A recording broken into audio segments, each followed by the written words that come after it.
बरगढ़ जातीय आलोचना चक्र स्मरण करागला और त्याग और सेवार अद्भुत ऐतिह्य विशिष्ट स्वाधीनता संग्रामी और समाज संस्कारक बन्ही कन्या भाव परिचित पार्वती गिरी जन्म शतवार्षिकी अवसर में बरगढ़ स्थित जदुमणि प्रधान ऑडिटोरियम एक जातीय आलोचना चक्र सफलतार सह आयोजित हो जाइछि।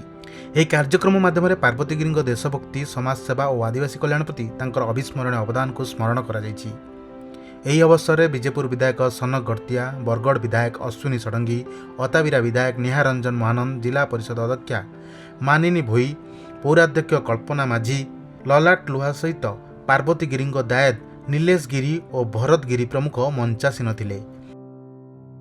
बन्ही कन्या बड़मा पार्वती गिरींकर 100तम जन्म जयंती पालन होबार के जाऊँचे आसंता 19 तारीख विजयपुर रे बहुत भव्य एवं दिव्य आकार रे। तार पूर्वर समस्त कॉलेज रे बन्ही कन्यांकर विषय रे विभिन्न प्रतियोगिता होउचे एवं आज बरगढ़ रो 3टा कॉलेज रो छात्र छात्री एवं अध्यापक अध्यापिका एवं बरगढ़ जनसाधारण को लेकिरी आज ये जदुमणि प्रधान ऑडिटोरियम रे गोटे कार्यक्रम है, सेमिनार है, तांकर विषय रे विभिन्न वक्ता माने कहबे आगामी पीढ़ी आमर भविष्य छुआ माने जानबार लगी मौका पाइबे। शतवार्षिकी पालन होगा जाऊँगी आसंता 19 जनवरी 2026 को, तो से ही दिगरे तांको रिकग्निशन देवाई ओडिशा सरकार तरफ आमे एवं बरगढ़ जिला प्रशासन मिसिकी समलईपदर गाँव मध्य स्थानीय जो कमिटी अच्छी सांगे मिसिकी एवं बरगढ़ जिला सब मान्यवर विधायक वृंद मिसिकी आमे बरगढ़ जदुमणि प्रधान ऑडिटोरियम रे गोटे नेशनल सेमिनार इथिरे आयोजन करिछु। इथिरे बरगढ़ शहर रु आसीथिबा विभिन्न कॉलेज रा लेक्चरर्स एवं स्टूडेंट्स माने जोग देउछंती। कार्यक्रम आरंभ में अतिथि माने पार्वती गिरी तैलचित्र रे दीप प्रज्वलन करी पुष्पमाल्या अर्पण करथिले। सभा को लोकसंपर्क अधिकारी प्रहलाद खोसला परिचालन करथिबा बेले शेष में जिला संस्कृति अधिकारी ताहिर हुसैन धन्यवाद अर्पण करथिले।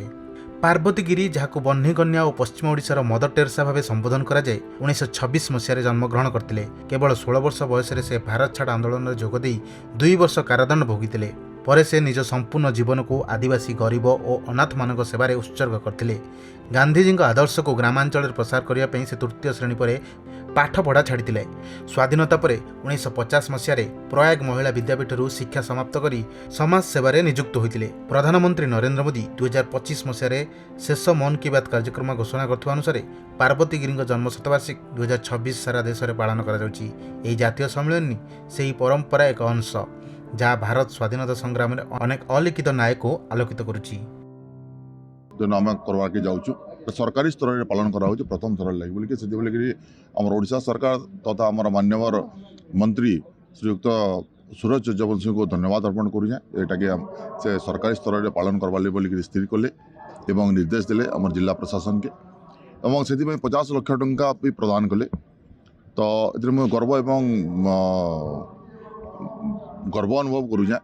और आज तार पूर्वर आज आम 16 तारीख दिन आज बरगढ़ रे गोटे पार्वती गिरी उपरे गोटे सेमिनार आज अनुष्ठित करागला। बड़मा बन्ही कन्या जहाँकि मदर टेरेसा पश्चिम ओडिशार बोलिकी आम विभिन्न ना रे जानीचु जी तार माने आमर पार्वती गिरी स्वाधीनता विशिष्ट स्वाधीनता संग्रामी तांकर 100तम जन्म वार्षिक पालन आगु आज दिन आगु गोटे सेमिनार जेन सेमिनार रे कि पार्वती गिरी उपरे आलोचना हवा पाठचक्र हवा जेनते छात्र छात्री माने जोग देइतिले विभिन्न कॉलेज रो शिक्षक शिक्षयित्री माने आइसतिले प्रिंसिपल माने आइसतिले विभिन्न इंटेलेक्चुअल मास सेतरे शामिल हेइतिले। बरगढ़ हरिश्चंद्र भोई रिपोर्ट खबर ओडिशा।